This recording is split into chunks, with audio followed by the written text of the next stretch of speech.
Hello and welcome to a Talmud Israeli production. Today we'll review the highlights of this week's course of Daf Yomi study, Masechet Kiddushin, pages 70 through 76. 70. Ayin. Kol ha'omer mi debet chashmonai ka'atina avdahu.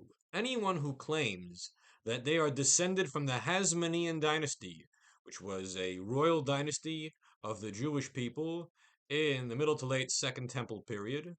They were the descendants of the heroes of the Maccabee of the Hanukkah story. Anyone who claims that they are from that family is in fact a slave. Why? As Rashi explains, Shekol Zaro Haragam Hurdus, that Herod the Great, or Herod the Terrible, we might call him, killed off all of the descendants of the Hasmoneans, the Eved Haya, and he was a slave of their family, Malach Tachtehem, and he reigned in place of them. Now, this is what the Talmud says. However, as an historical matter, we must understand that, in fact, the Herodian family and the Hasmonean family married into each other. And so there were people of mixed origin who, in fact, had prominent political positions among the Jewish people in the first century of the Common Era. What the Gemara here is suggesting, however, is that because those two families intermingled and Herodians were looked down upon as somehow sinister or of tainted origin, that anybody who's making any such claims of genealogy is suspect.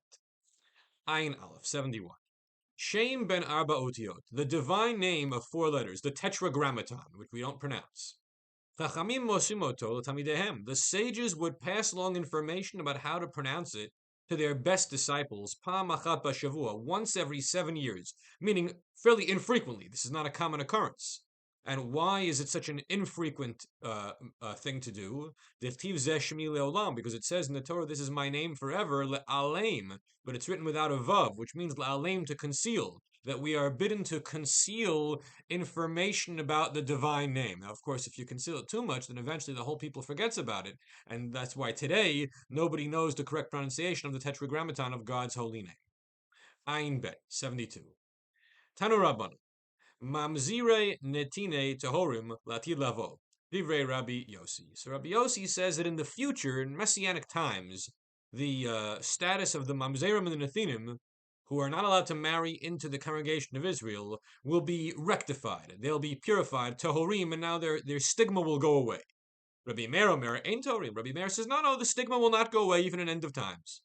Amalo Rabbi Yossi, but Rabbi Yossi says to him, how can you claim it's not going to go away?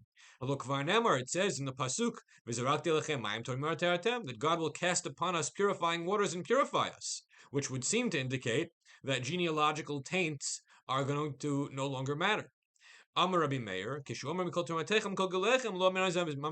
well, the continuation of the verse says that we will be purified from our impurities and from our gilulim, but not from mamzerut. In other words, genealogical flaws don't go away. Maybe other aspects of one's spiritual status will disappear, but not mamzerut. Ayin Gimel 73. Echad ger v'echad meshuchrar v'chalal mutar b'kahanet. A male convert and an emancipated Canaanite slave, and the Chalal, which means the genealogically blemished descendant of a Kohen. All these kinds of men are allowed to marry the daughter of a Kohen.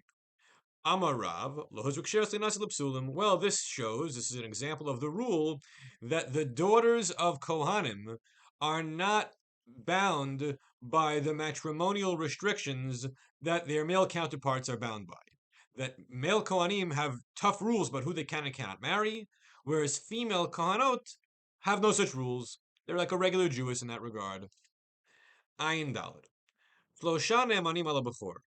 3 people or 3 categories of person are believed to verify, to testify that such and such a child is the firstborn of a family. Ve'eluhen, who are these people? Chaya, the midwife. Aviv, the father of the baby. Ve'imo, the mother of the baby. Chayala alter. Now, the midwife is only believed right away, like in the birthing room, in the hospital, when she's right there and knows the identity of the kid and is not going to confuse this kid with any other baby. Then, okay, she's trusted.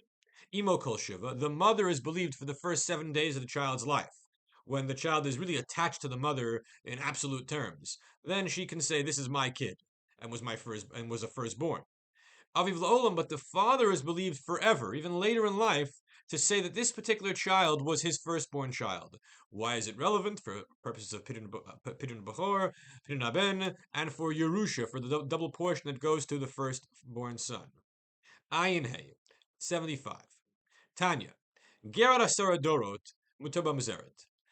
A convert, up until 10 generations, is allowed to marry a female mamzer. But after the 10 generations are over, it is forbidden for a convert to marry a mamzeret. Now we're talking about someone who had no indigenously Jewish ancestry, but rather in their family they were gerim up for a long while. And the rule is a ger can marry a mamzeret. Why should it be that after X number of generations, the descendants of gerim are not allowed to? Because no one knows that that's their status. They're full-fledged Jews, and everyone recognizes them as part of the community, with no difference than anybody else. And some say, no, it's not a question of the number of generations. It's a question of when the name of Ger, meaning the fact of heathen ancestry, is forgotten from that person. Once it's forgotten, then it's no longer legitimate for them to marry a mamzeret because it will look like an illicit union. Ayin Vav, 76.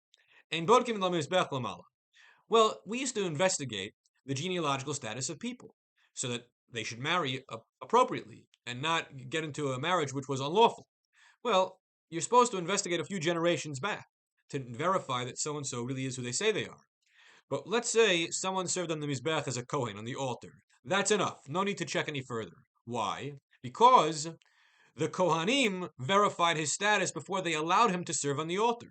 Similarly, Minaduchan Lamala. If someone was a Levi and they were singing in the choir, and alternatively they were a Kohen who went up to do the priestly blessing, then you don't have to verify them because it was already verified.